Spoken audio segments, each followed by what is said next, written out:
साथियों, आपका स्वागत है आपके अपनी YouTube चैनल संस्कार चैनल पर। और आज हम सब बात करने वाले विषय जिसमें हम बात करेंगे गणित में मनोरंजन क्रियाकलाप के बारे में। गणित को एक रूखा सूखा विषय के रूप में माना जाता है और छात्र इसमें किसी प्रकार की रुचि का अनुभव नहीं करते हैं। गणित के प्रति इस प्रकार की अवधारणा को गणित में मनोरंजन क्रियाओं को स्थान प्रदान करके किसी सीमा तक कम किया जा सकता है। इस प्रकार की मनोरंजन क्रियाओं को स्थान देने से पर गणित को एक जीवंत, रुचिकर, सरस एवं मनोरंजक स्वरूप प्रदान किया जा सकता है। इस प्रकार की मनोरंजन क्रियाओं गणित के विविधता तथा रुचि का विकास करते हैं। जैसे अगर आप लोगों ने देखा होगा कि गणित में बहुत से लोग रुचि नहीं लेते हैं। अगर आप बच्चों में मनोरंजन कार्य के द्वारा गणित पढ़ाएंगे तो बच्चे उसमें रुचि लेंगे। जैसे आप बच्चों में मनोरंजन कार्य में खेल कूद आदि के माध्यम से अगर शिक्षण कार्य करेंगे तो बच्चे उसमें विशेषकर रुचि लेंगे। प्राचीन काल से गणित का मुख्य रूप से मनोरंजक मूल कारण है तथा अवकाश के क्षणों में सदुपयोग के लिए अध्ययन किया जाता था। संख्याओं से खेलना, दूसरी गणितीय व्यवस्था, समस्याओं को हल करना क्रियाओं में लोग रुचि का आनंद का अनुभव करते थे। गणित की पहेलियां मनोरंजक का एक उत्तम साधन थी। ठिठोली, हास, परिहास, व्यंग रुचिपूर्ण, आनंददायक तथा मनोरंजक होती थी। आप लोगों ने जैसे रामानुजन थे तो जैसे अपने बच्चों के साथ जब बात करते थे तो वो जो भी बात करते थे वो गणित से ही रिलेटेड पहेलियाँ करते थे। खेल कूद भी में कुछ भी अगर क्वेश्चन जवाब करते थे तो सब गणित में वो रुचि लेते थे। तो अपना सभी कार्य वो गणित से रिलेट कर ही करते थे।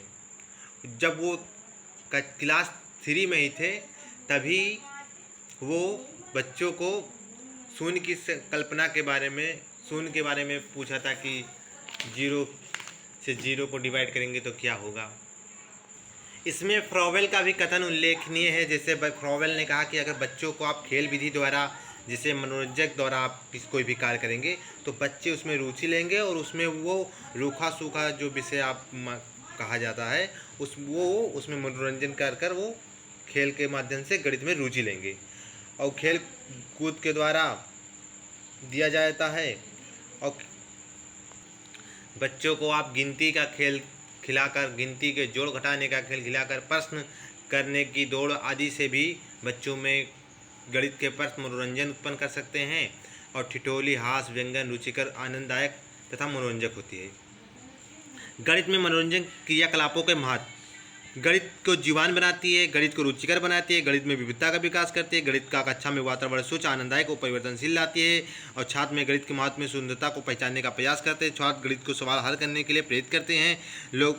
सामान्य लोगों को अपनी ओर खींच लेती है। मनोरंजन के द्वारा छात्र सवालों के जवाब बेहतर ढंग से देने में समर्थ हो जाते हैं। अगर मनोरंजन कार्य के द्वारा आप करते हैं, मनोरंजन कार्य के द्वारा असमंजस मज़ेदार उदाहरणों को इस्तेमाल करने में मदद मिलती है। मनोरंजन कार्य से छात्रों को आसानी से समझाया जा सकता है। गणित में प्रतियोगिता कार्यक्रम गणित में प्रथम प्रतियोगिता को भरपूर, भययुक्त, मोर और चिंता रहित वातावरण में गणित सीखने का अवसर प्रदान करती है। ऐसी क्रियाकलापों में भाग लेने पर छात्रों का आकलन शिक्षक द्वारा किया जाता है। प्रायः प्रश्न प्रतियोगिता प्रतिभाशाली और मौखिक प्रश्न पूछे जाते हैं जिसका उत्तर मौखिक रूप से ही दिया जाता है, परंतु कभी कभी उत्तरदाता को पेपर पेंसिल का इस्तेमाल करने की इजाज़त दी जाती है। प्रश्न एक ही व्यक्ति के प्रतियोगिता समूह में पूछा जाता है। इस प्रकार की तकनीकी का प्रयोग कर गणित प्रश्नोत्तरी कार्यक्रम में किया जाता है। गणित की प्रश्नोत्तरी कार्यक्रम आयोजन करते समय निम्न बातों का ध्यान रखना चाहिए। कुछ अवधारणाओं को पढ़ने के बाद प्रश्न प्रतियोगिता कार्यक्रम का आयोजन करें। इससे छात्र सीखी गई अवधारणा को अभ्यास कर पाएंगे और भिन्न भिन्न स्थितियों में उनका प्रयोग कर पाएंगे। वास्तविक जीवन से संबंधित प्रश्न पूछे जाए। अलग अलग प्रकार के उत्तर देने की विधि जैसे पेपर पेंसिल की सहायता से बिना सहायता के त्वरित उत्तर देना तथा कुछ संकेत उपलब्ध कराने के बाद उत्तर देने की विधि का प्रयोग करना।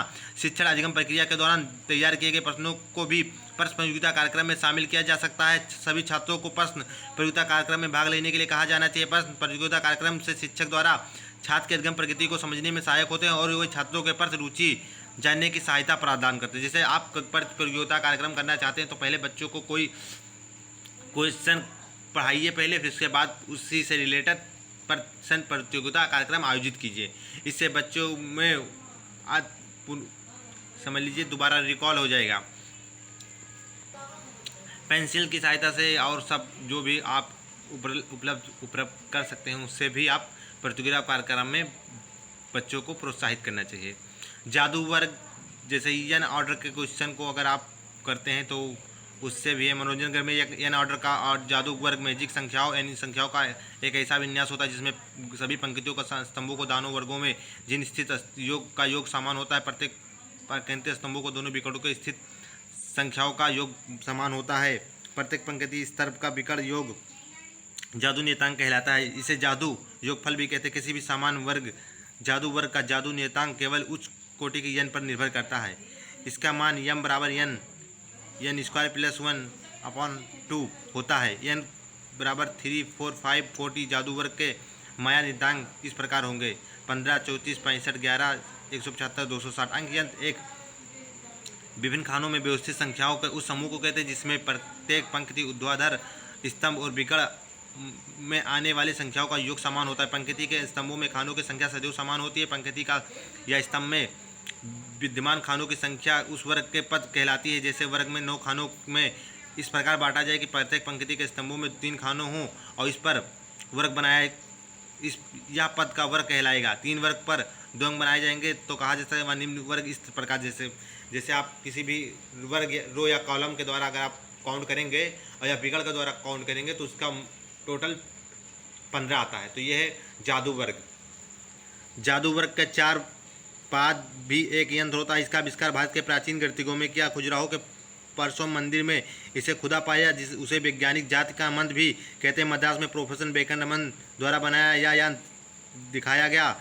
यह समरूप जाति का है। इसकी प्रथम पंक्तियाँ भारत के प्रसिद्ध गणितज्ञ और अंकों के जादू के रामनिवास रामानुजन की जन्मतिथि के है 12/1887, जो कि आप देख सकते हैं। जादू वर्ग रामानुजन का डेट ऑफ बर्थ भी आप लोग याद कर लीजिए। 12/1887 लिखा है, पर श्रीनिवास रामानुजन का जन्म 22 दिसंबर 1887 ईस्वी में हुआ था और उनका मृत्यु 17 मार्च 1847 ईस्वी को हुआ। 17 मार्च 1847 ईस्वी में हुआ, वो भी मॉक थीटा फंक्शन के बारे में बताकर मृत्यु सैया पर उन्होंने प्रश्न बताया था। अगर आप सभी को चैनल अच्छा लगा तो प्लीज़ लाइक, सब्सक्राइब कीजिए। Thanks for watching.